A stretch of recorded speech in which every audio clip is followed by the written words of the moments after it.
They say that as many as 85% of all people are dissatisfied with their jobs. In addition, almost 60% say they want to make a change in the near future, and about 40% are already looking for where they're going to make that next move to. Okay. Though we know there's a handful of the most common reasons that people are dissatisfied with their work, there's one thing that always remains the same no matter where you work, who you work for, or who you work with, and that's you. If you truly want to be satisfied with your work or with any other part of life, it has to start with you. And that's what we're going to dig into on today's Life Design podcast. So be sure to join us and to subscribe and engage for your chance to be a guest on the show. If you haven't already done so, please subscribe now so you can join us on every episode. We truly appreciate it. And be sure to engage in the comments section of your favorite platform for your chance to be invited as a guest on one of our episodes. Welcome back to the Life Design Podcast. I'm Michael Borland, your host. And as I said, today we're going to be digging into those that are unhappy with their work and where that shift, where that change truly does need to begin. And I know in my life of coaching and in business, I work with hundreds of clients who are dissatisfied with their jobs, with their industries, or even with their own businesses. Now, I've found this sentiment to be on the rise in the last few years, and there's a lot of proof of that in my industry, the coaching industry, as there's been just a huge explosion in the number of business coaches or career coaches. And in all honesty, for the most part, the majority of these people are advisors, they're consultants, they're recruiters, and, they use the term coach because it's a popular industry now, and that's fine. But something that I recognize is that the methods that they use, they clearly help a number of people. Okay, they look at things like identifying what you want in your next job, trying to help clients align with their passions or their interests. They also, of course, look at things like how to write a better resume, how to interview better, or what questions to expect, and how to best answer those questions. And some of them get as refined as focusing on very specific industries or even very specific companies. I know that for many years that has legitimately been kind of the pinnacle or the foundation, I guess, depending upon how you look at it, of what you do when you're looking for that job change or that career shift, and especially in the higher end, more elite, industries or certain titles and such. For some, it's even when they want to launch into a different type of endeavor, such as, starting a business. They'll go to a business coach, or what I would call a business consultant and advisor, and get that kind of help. Unfortunately, what I have seen a lot of, especially in the last 5 years, maybe a little longer, is that a lot of the people that I come across, and quite frankly, literally thousands of people that I've just spoken with over the years, that we've had conversations, and a lot of these people wound up at this next job, and they were still dissatisfied. And I think a lot of you can probably relate to that. I want to share this with you, and please hear this. Okay? There's a different way to go about it. And hear this also. What I'm going to share with you, this is not my creation, so to speak. This is information that I've gathered over many, many years talking to many, many people. And it's something that the clients that I have worked with and where we've tested this, the ones that chose this different route, they've seen literally unbelievable levels of success in doing so. The majority even chose, and this is my personal experience, I say 75, 80%, maybe even more, they actually chose not to leave their current position or situation. and this is in a lot of different areas. We're speaking specifically career today, career in business, but this is in relationships. This is in any avenue. They actually wound up staying, and they were glad they did. So to explain what I'm referencing or what I'm talking about here, let me start by asking you a couple of questions, 2 specific questions. Number 1, if you're dissatisfied with your job at this point in time, okay, and you're thinking about making a change, my first question to you is, whatever you did prior to your current job, so the job prior to the one you're thinking about leaving now, were you satisfied at that job? For the most part, people have answered no to that question. What about you? If you were satisfied, I would actually be curious as to why you're no longer there. So share in the comments. Second question, though. Second question is, did you take the job that you are currently at with the expectation that you'd be happy there? Or was this potentially intended to be like a temporary stepping stone? Now let's get real. We've all heard this. A lot of people take a job that they expect to be temporary, and they wind up happy. They wind up staying there. Sometimes they wind up in a situation where they have no choice to stay there, even though they're not happy. Both of those are not uncommon. But I ask because our expectations for any experience that we engage in have an extremely strong effect on the way we perceive that experience. Okay? And here's the part that we really need to pay attention to. And that is that the one thing, and I said this a moment ago in the introduction, the one thing that doesn't change, regardless of where you work, what you do for a living, what income level you're at, what you earn, is that you are always you. You're the one thing that is always there, no matter what relationship you're in, what job you're at, what your situation is.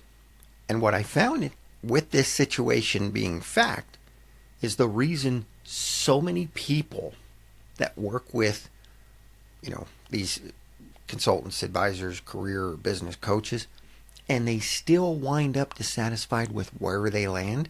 And it may be 6 months into the future. It may be 6 years into the future. But the reason this is still the fact, in the end, they still wind up dissatisfied, is because they focused on everything outside of themselves. They didn't go from heart to head level. They focused on everything outside. The title, the pay, the location of the job, the industry. All the while, the one thing that they had complete control over was themselves. And yet, they spent very little time, very little effort working on themselves. All the focus, all the effort was on something, for the most part, outside of their control. So when we acknowledge that our mindset and our perspectives dictate not just the way we relate to other people, to our culture, but it dictates how we relate to our job, to the title that we have, to everything that's associated to that work and that work environment. For that matter, for anything in life.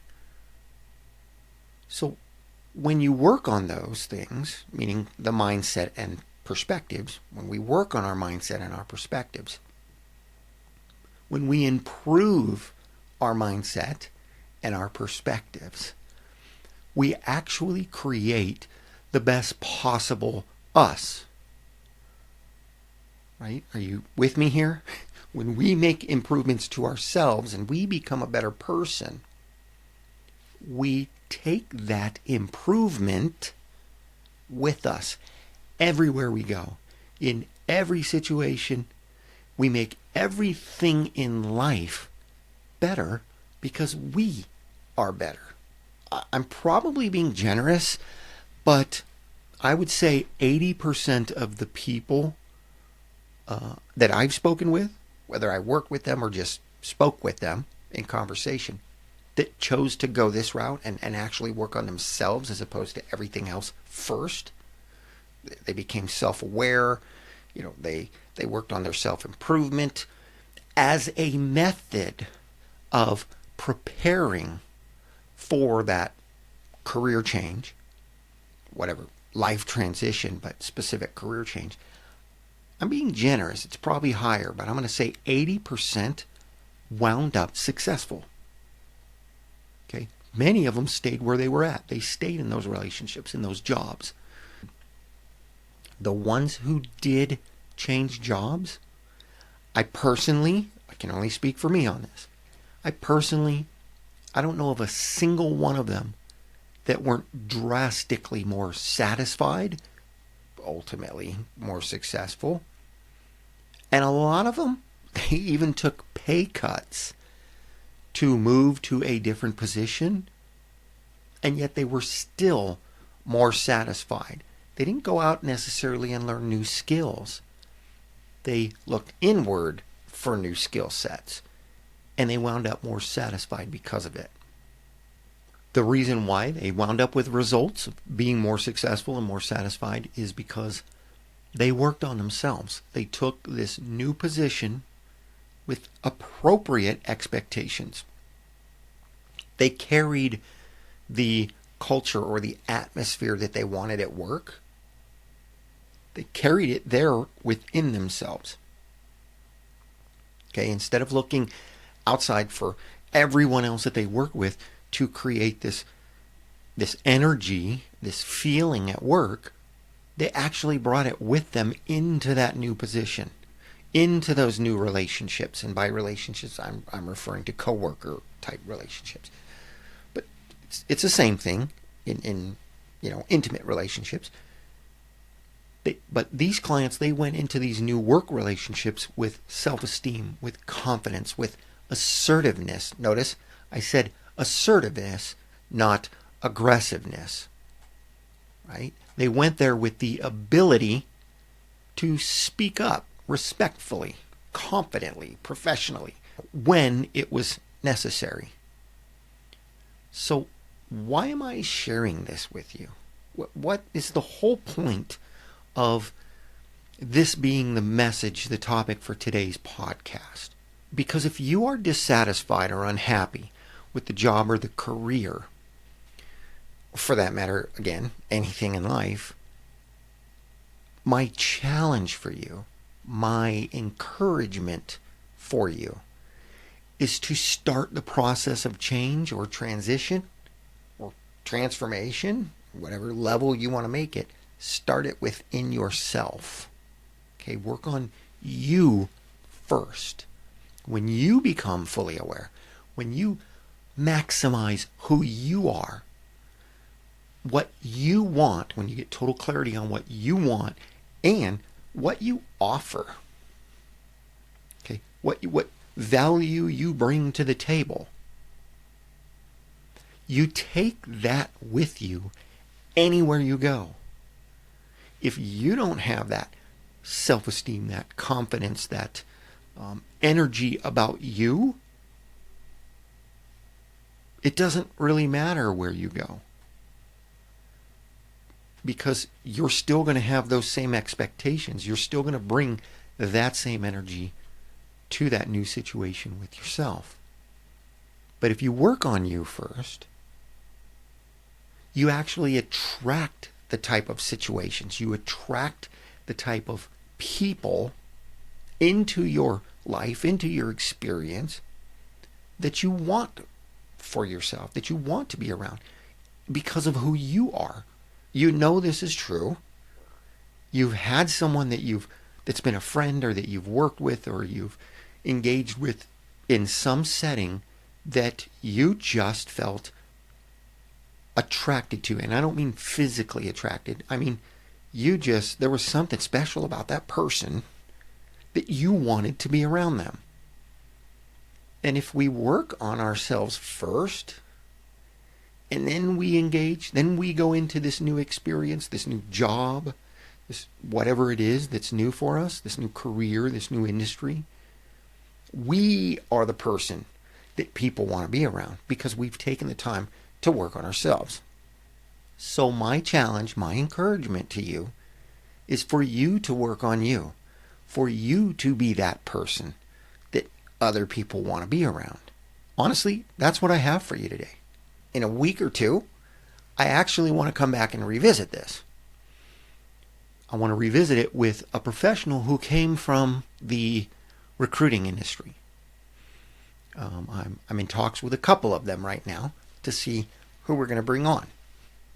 But if that's you, if you were in the industry, if you relate to what I'm talking about, if you have gone to a new job with the expectation you were going to like it,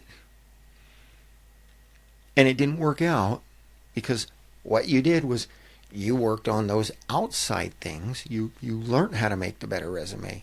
You learned how to interview better. You learned some new skill to go get that job. And then you turned out not being happy. Share in the comments. Help us understand from your perspective what it was, what you went through. It doesn't have to be long. Just make some bullet points. Share it with us. Inspire someone today with that message, with that share, that information. So I do want to say I thank you for participating or for listening in, participating. Well, I do. If you commented, then thank you in advance. Again, I'm asking for you to engage in the comments. Go ahead and subscribe or follow us or whatever it is on the platform you listen to. And just engage. I'd love to have some of you come as guests on the show. I'd love to have you share this message with other people. If you like what you hear on the podcast, chances are you will like one of the books that I have out right now. My first one being Improve Your Thoughts, Improve Your Life. It's available on Amazon. The second book, which will be out from the day I'm recording this within the month, or within about a month and a half. But I don't know when you're listening to this, so that's called Rewire Your Mind.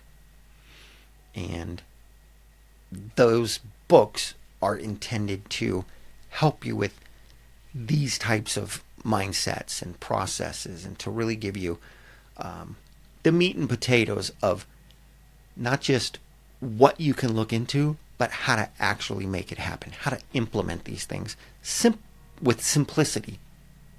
Okay, one of the upcoming podcasts is really going to get into the conversation of why we make things so difficult, when in reality, we can make our life a whole lot more simple than we do make it. So, again, I hope you got something from this podcast. Please share in the comments or in the question that's attached to this podcast in the description or such, what you took from it, what stood out to you the most.